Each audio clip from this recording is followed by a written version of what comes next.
Hi friends, if TV supports screen mirroring, we need to open mirroring app or miracast app.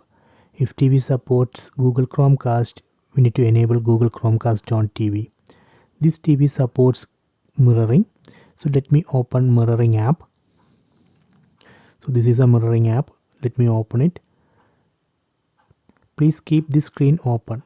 Please don't close it. Then in mobile phone, open settings, tap on the settings app icon. Then select connection and sharing. Then select screencast. Then tap on screencast and enable it. Now it's searching for available devices. You can see it's showing Android TV and TV stick. Android TV has Google Chromecast. TV stick has miracast. Let me select TV stick. So now it's connecting. Please wait. See, it's working.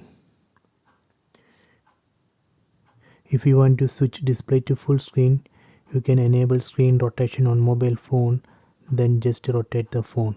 So that way we can switch display to full screen.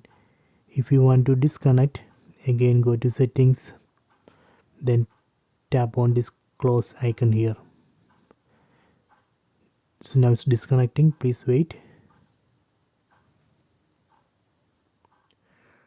Okay, done. Please try it.